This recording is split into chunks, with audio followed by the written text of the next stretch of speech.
Thank you. So they say here, I need to calculate amounts in the fixed assets. Can you see that note number 3 is always coming somewhere? And you'll see that in the papers where it's not in your income statement balance sheet question, they'll ask it in the cash flow. And if they don't ask it in that, and then you have to remember that these exact same things can also appear in paper 2. Because fixed assets is also a paper 2 topic, and they can ask in paper 2. They can ask it as T account. Here they can only ask it as a note. But sometimes, as a note. Okay, so now, do amount 1 to 3 of the fixed asset register. Now, if I go look at the register.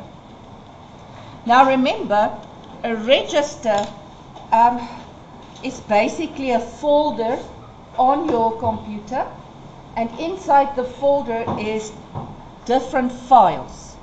So you'll have an asset register for vehicle 1, an asset register for vehicle 2, an asset register for vehicle 3.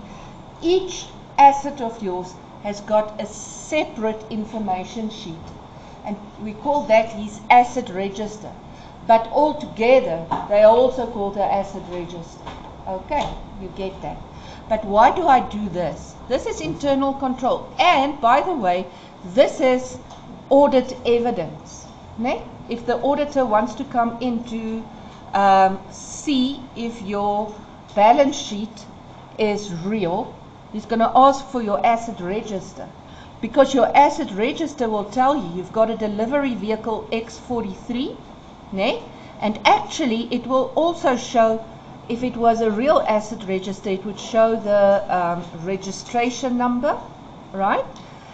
It will show the color, it will show the make.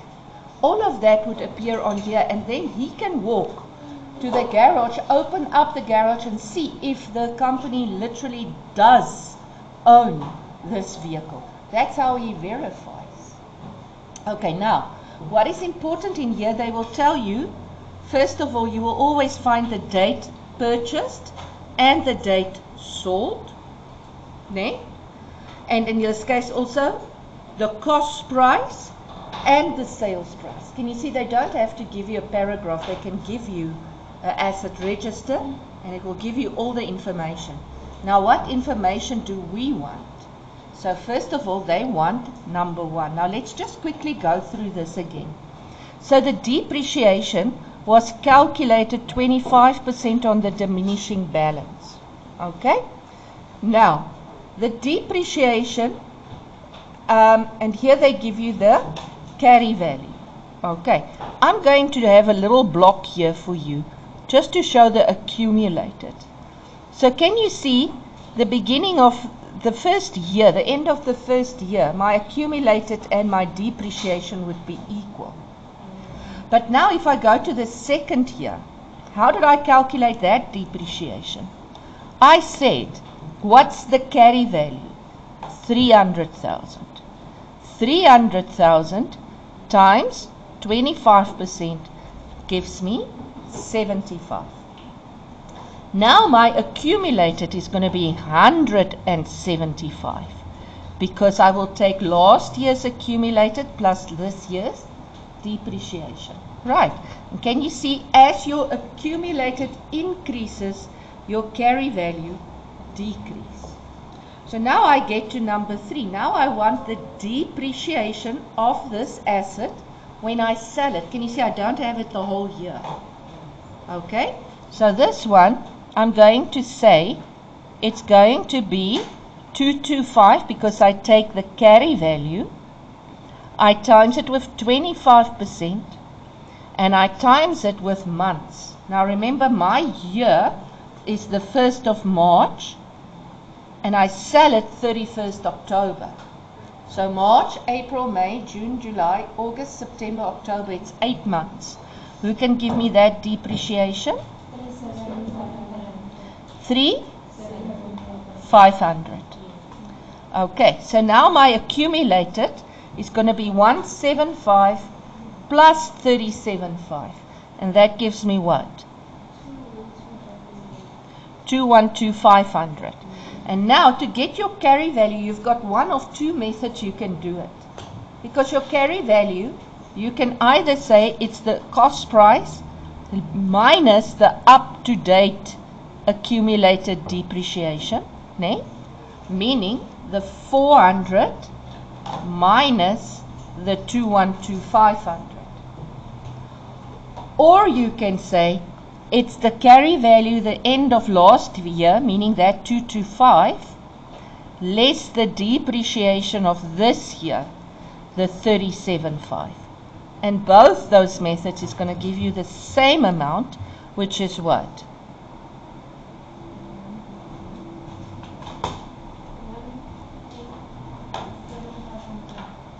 7,500.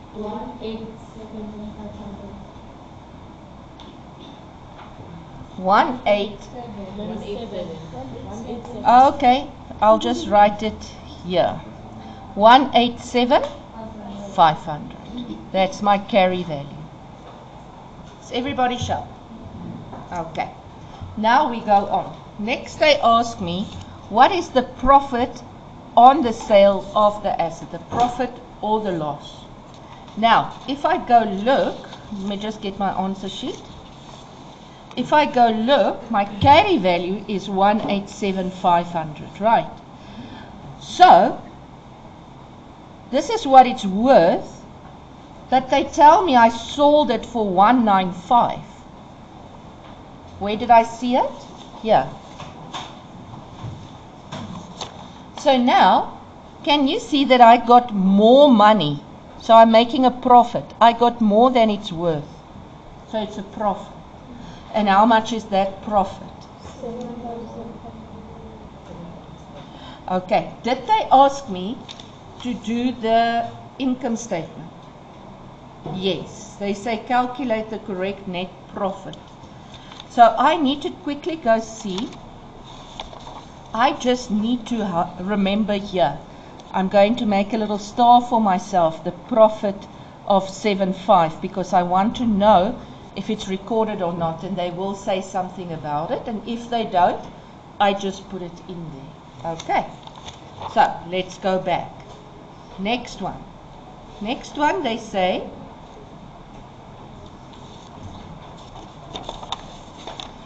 what is the fixed assets carry value on 28 February 2019? So, do they give me a list? They want the total fixed assets. So, can you see they give me the fixed assets carry value 10,190. Ne? So, this is the start of the year. Now I want to see, was there any addition so far? Was there any addition that they talk about? No. Was there anything sold? Yes. So I need to subtract the guy that I sold, carry value, ne? And I need to subtract the depreciation of my assets. Okay. And did they give you your depreciation?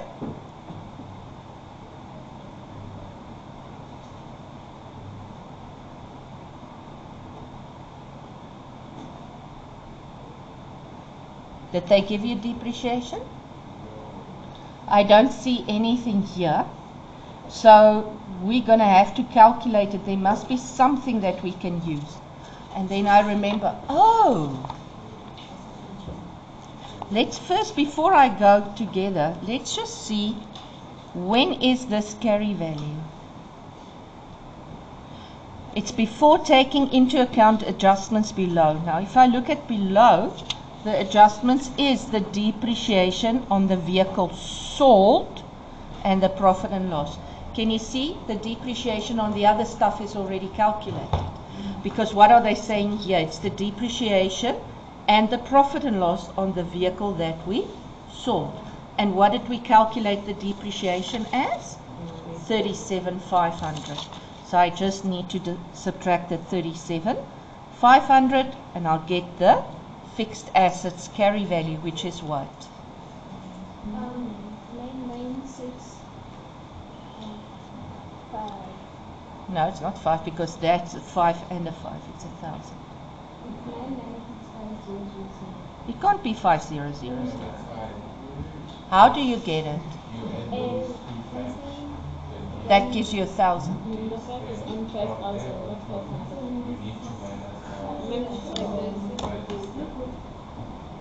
Oh, it's another 0. Sorry, ne? Okay. So now I am going to immediately transfer that here, because even if I did it wrong, I will still get a bagel, right? I'm going to go to the place where I need to calculate the correct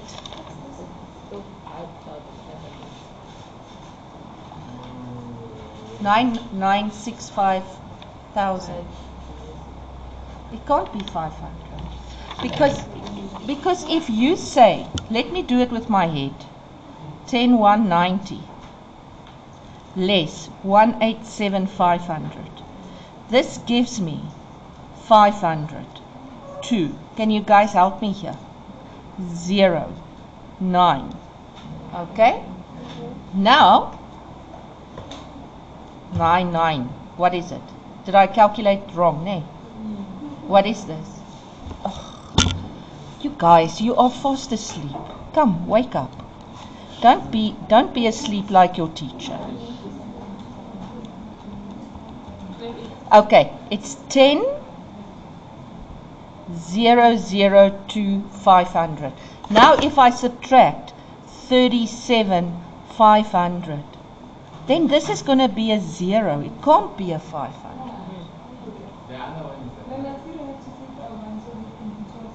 So 12, that gives me a 5. It's not 500, it's 5,000. Yes, thank you. So it's 9,965,000. Okay, let's go on. Now you all yes. Now suddenly it's yes, ma'am. Let's continue. Yes, ma'am. I need my net profit. So now I know, because I have now read here that they say depreciation has not, and profit and loss has not been recorded. So I need to go here, and I need to add the profit on asset disposal, and I need to subtract the depreciation. What was that? 37,500. Okay, and this will be bagels. Let's go on. Next, they want me to do the correct net profit after tax. Now, you ask yourself, is it an adjustment? Now, remember, income works with the profit. So, accrued income plus. So, the net profit plus. Income received in advance minus. So, the net profit minus. Can you see the incomes goes with the profit? Accrued expense plus, meaning the net profit will minus. Prepaid expense minus, meaning the net profit will plus. Okay, that's the first thing you write down. The second thing you ask, is it the whole adjustment that I still need to do? Is it the adjustment? Is the whole figure already included and I just need to take out the adjustment? Or is the whole figure not included, like here? Okay, so let's go see what they say. First one, yes. Let's see. So now they say, provision for bad debts must be increased by, meaning this is the adjustment. And if I need to increase it, it means my expense becomes more, which means my profit becomes less. So, provision for bad debts adjustment. A tenant paid rent for the period 1st March to 31st March. Can you see it's 1 month in advance? Ne? Can you see that? So, if it's in advance and it's rent income, in advance is a minus, meaning my net profit will minus. So, rent income And you can go calculate. I'll see you tomorrow. Where's your living?